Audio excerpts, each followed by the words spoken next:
Hi, I'm Becky Carlson, and I am the Fearless Coach. I want to talk to you about a few things that I regret as a college coach of 12 years in the NCAA. I've coached at the Division III level, and now I coach at the Division I level. And I want to share this with you because I think the one thing that coaches struggle with, especially female coaches, is admitting the things that we did not do well, or things that we may have failed at. We don't like talking about failure because we're solutions-based people. We are the fixer of problems for our teams. We put out the fires for our players. We deal with individual problems on a daily basis, and we find those solutions.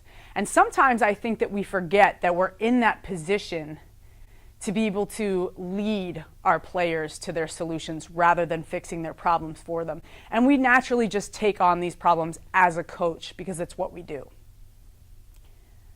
I regret not talking more openly about these struggles. I regret not humanizing myself to my team early on in my career, but realistically, when I was working in grad school, the 11 p.m. to 11 a.m. shift for a developmentally disabled youth home at $8 an hour, catching shifts at UPS and taking classes just to be able to afford my assistant coaching gig. This was not something that I was taught by my male head coach in how to do. As a military kid growing up on the Naval Academy base in Annapolis, Maryland, I played soccer, baseball, basketball, and tennis with all boys and was only ever coached by men. And in those experiences, we were only ever taught that coach didn't have to show you that they cared in order to care about you. There was a bit of a blind allegiance that was afforded to our coaches where their decisions reigned supreme. What we're learning now is that this isn't always the healthiest method. And those coaches who have figured this out are the ones weathering the generational storm while others are exiting. I decided early on in my career when I began studying disc profiling on athlete behavior that I couldn't be this emotionless, distant coach. And I came to the conclusion that in order to learn how to adapt in my behavior as a leader, that workshops, conferences, and coaching seminars held the keys to this process in order for me to be successful. I looked for recognition of similar challenges amongst other coaches in all sports, in all divisions.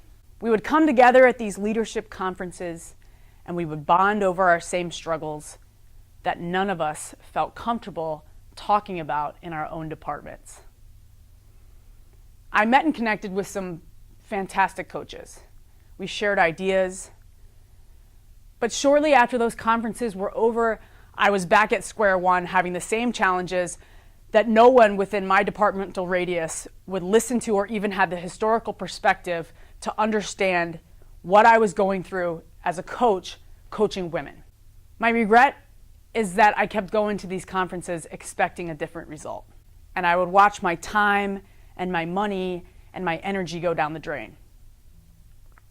I started to become resentful of these organizations who just kept saying, yes, we're working to advocate to make your work environment better, but no one was moving in a direction that felt like there was advocacy for coaches, and certainly not for female coaches.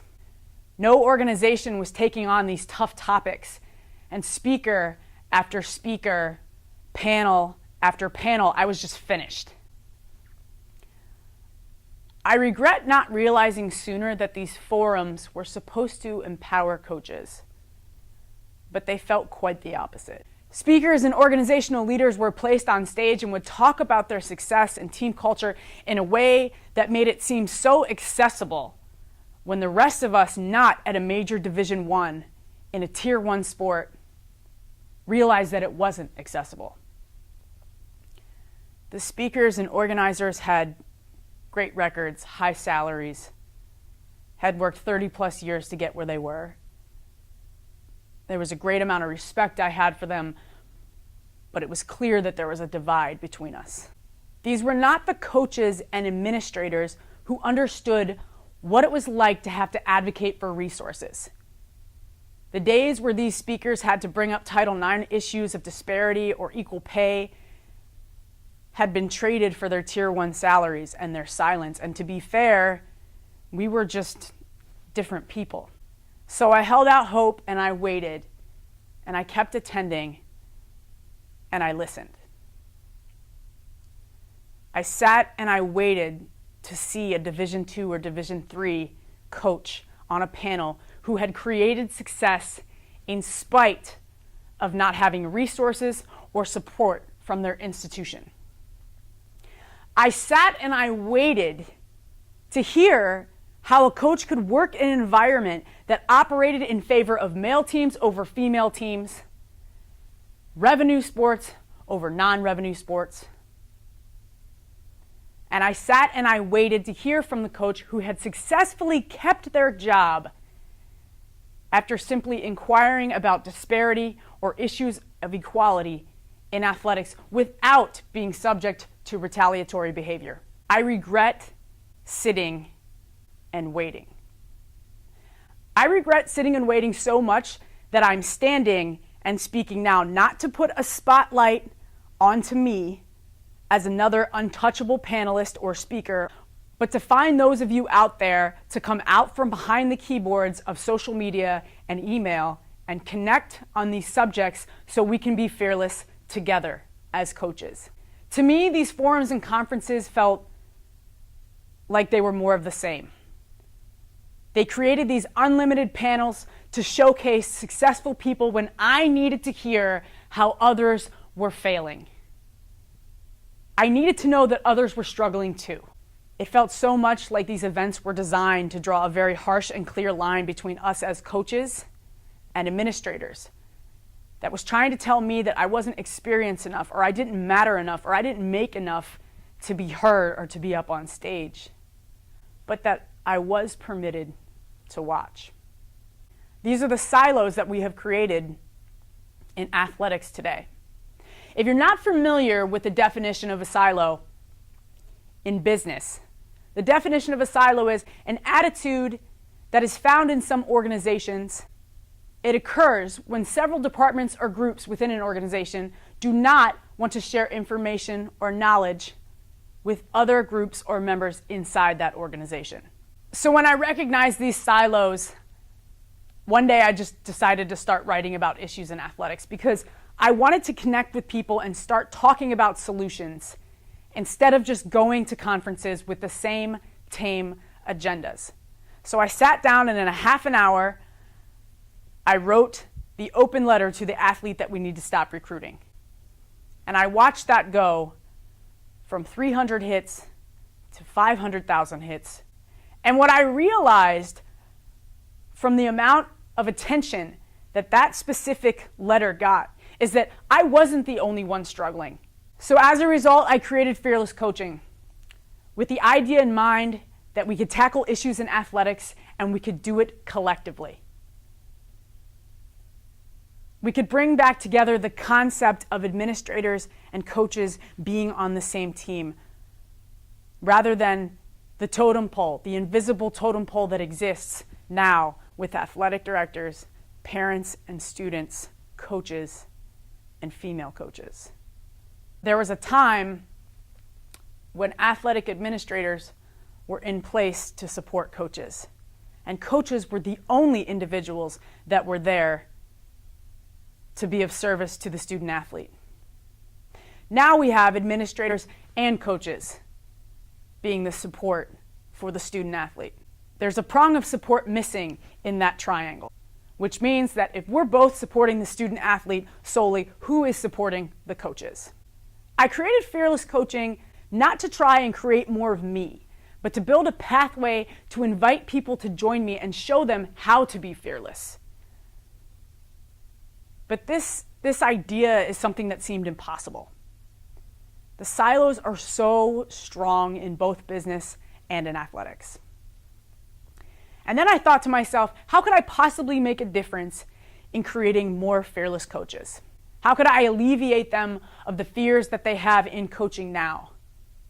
And that fear that I'm talking about is the same one that comes from asking an athlete who looks lightheaded at practice, what they had for lunch today. That fear now turns into the risk that that incident will be portrayed as you were fat shaming or body shaming, when in reality, we were showing compassion and having concern for our athlete. It's that same fear that if you uphold your team rules or standards, that a parent will go to the administration and have a meeting without you that will cost you your job and your livelihood. It's that same fear that if you administer a basic consequence to an athlete who is bullying their own teammates or being disrespectful to your staff, that you yourself will be accused of playing favorites or being insensitive to mental health issues. The fear is real, and I have dealt with it myself in my career, and no coach should have to walk into work and feel sick the second they cross the threshold into their own office because of this fear. I want to help erase that fear. But I want you to know that this fear is not something that simply goes away overnight. And being fearless is not a Hollywood sports movie. I'm sure many of you are familiar with the concept of the underdog sports movie, where the athlete who is wildly untalented and goes unnoticed the entire season at the end of the bench until they get the chance to win the game by shooting the winning goal or making the winning shot. I'm 36 years old. I've been in NCAA coaching for 12 years. I have yet to come across this miraculous kind of athlete. The athletes we coach do not become fearless overnight. It is a process, and we are no different as coaches. If you give your athletes small opportunities to be brave and you challenge them, their self-confidence and their belief in themselves will grow. It's the same for me and you as adult coaches. If you are one of those coaches that goes to these conferences and seminars and stays silent, if you're one of the coaches who fears asking hard questions in staff meetings or sharing an opinion that differs from those around you, welcome to the small opportunities you are squandering to become fearless. Now, our athletes watch us more than our peers do. I coach women, and our women need to see this fearlessness in us now more than ever.